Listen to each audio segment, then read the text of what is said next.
চলুন আজ আমরা ডুব দিই বিভূতিভূষণ বন্দ্যোপাধ্যায়ের লেখা অন্যতম সেরা এক অলৌকিক গল্পে মধুসুন্দরী দেবীর আবির্ভাব। ভাবুন তো একবার, ভালোবাসা যদি মানুষের গণ্ডির বাইরে হয়, আমরা ঠিক এমনই এক অপার্থিব প্রেমের গল্পে প্রবেশ করতে চলেছি। আর জানব এই প্রেমের জন্য এক তান্ত্রিককে কি অমন মূল্য চোকাতে হয়েছিল। তো আমাদের গল্পের শুরুটা হচ্ছে তারানাথকে নিয়ে। তারানাথ একজন তরুণ তন্ত্র সাধক, যে আসল আধ্যাত্মিক জ্ঞানের খোঁজে মরিয়া হয়ে ঘুরে বেড়াচ্ছে। কিন্তু সে তো প্রায় আশাই ছেড়ে দিয়েছিল, কারণ সে দেখছিল যে বেশিরভাগ সাধুই আসলে ধর্মকে নিয়ে ব্যবসা করছে, তাদের মধ্যে আসল জ্ঞান কারোরই নেই। শেষ পর্যন্ত ঘুরতে ঘুরতে বরাকর নদীর তীরে সে এক সত্যিকারের সাধুর দেখা পেল। কিন্তু এই সাধুর একটা অদ্ভুত ব্যাপার ছিল, একটা রহস্য। তারানাথ রোজ রাতে লুকিয়ে দেখত যে সাধুটি এক নির্জন জায়গায় এক অপরূপ সুন্দরী রহস্যময় যুবতীর সাথে কথা বলছে। আর এখানেই গল্পের মোড় ঘুরে যায়। একদিন হলো কি, সাধুকে এক জমিদার বাড়ি থেকে ডেকে পাঠানো হলো। আর ঠিক সেই সুযোগে তারানাথের কৌতূহল আর ওই অল্প বয়সের একটা বেপরোয়া ভাব ওকে দিয়ে এমন একটা কাজ করিয়ে নিল যা ওর জীবনটাকে চিরদিনের জন্য বদলে দিল। তারানাথ নিজেই পরে ভেবেছে, যদি আমি বিন্দুমাত্র জানতাম যে কি হতে চলেছে, আমি কি একা ওই পঞ্চমুণ্ডির আসনে গিয়ে বসতাম? মানে বুঝতেই পারছেন, যা ঘটতে চলেছিল তার জন্য সে একেবারেই প্রস্তুত ছিল না। সে শুধু ওই রহস্যময়ী নারীর সাথে দেখা করার জন্য সাধুর আসনে বসে পড়েছিল। দেখা হলো ঠিকই, কিন্তু সে এক মারাত্মক অভিজ্ঞতা। মনে হলো যেন শূন্য থেকে হঠাৎ মহিলাটি উদয় হলো, আর সেই ধাক্কা তারানাথ সামলাতে পারল না, সোজা জ্ঞান হারিয়ে ফেলল। আর যখন জ্ঞান ফিরল, তখন তার গা জ্বরে পুড়ে যাচ্ছে। যখন সে একটু সুস্থ হল, সাধু এসে সবটা খুলে বলল, আর সত্যিটা ছিল শিউরে ওঠার মতো। ওই নারী কোনো সাধারণ মানুষ নয়, বরং ভূত ডামরতন্ত্রের এক ভয়ঙ্কর শক্তিশালী সত্তা, একজন যোগিনী। মানে এটা তন্ত্রসাধনার এমন একটা শাখা যা সাধারণ সাধকদের নাগালের বাইরে আর অত্যন্ত বিপজ্জনক।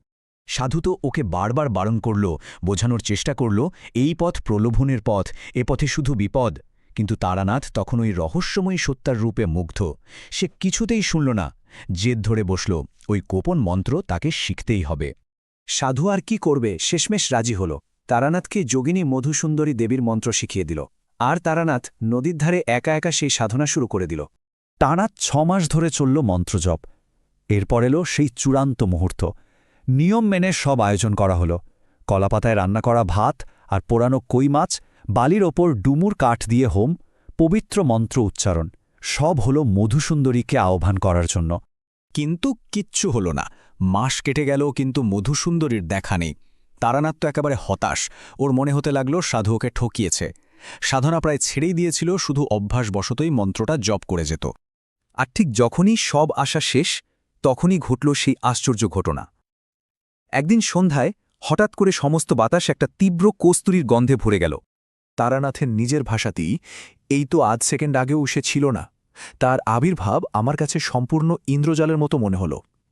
মানে ব্যাপারটা এমন যে সে কোনো আচারের ফলে আসেনি, এসেছে নিজের ইচ্ছায়। কি অদ্ভুত আর ভয়ঙ্কর একটা মুহূর্ত, তাই না? এরপর শুরু হলো সেই স্বর্গীয় 3 মাস। এই 3 মাস যেন তার জীবনের সবথেকে সেরা সময়।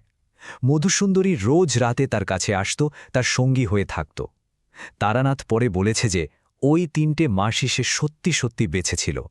কিন্তু এই স্বর্গীয় প্রেমের একটা অন্ধকার দিকও ছিল।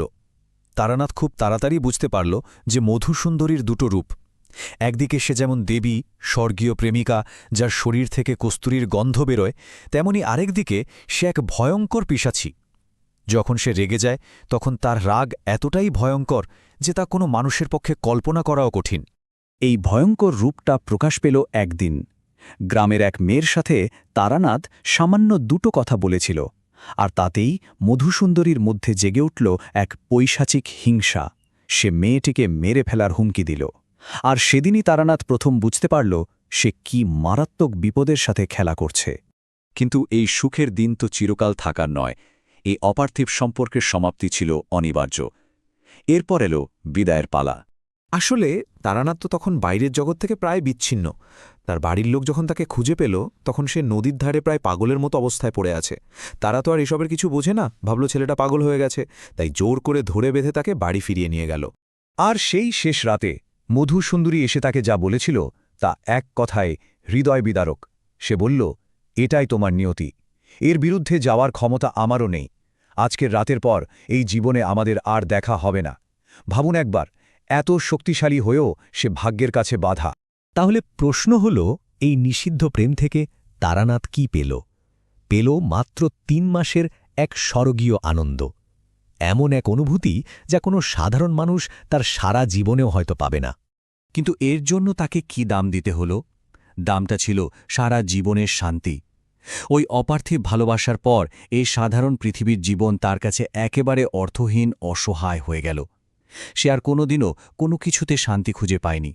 শেষে একটা প্রশ্ন কিন্তু থেকেই যায়, তারানাথের এই অভিজ্ঞতা কি সত্যিই কোনো অতিপ্রাকৃত ঘটনা ছিল, নাকি এটা আসলে এমন এক মানুষের মানসিক বিভ্রম যে নিজের ক্ষমতার বাইরের কোনো বাস্তবতাকে ছুঁয়ে ফেলেছিল আর তার মন সেই ধাক্কাটা সামলাতে পারেনি? উত্তরটা হয়তো বিভূতিভূষণ আমাদের কল্পনার উপরেই ছেড়ে দিয়েছেন।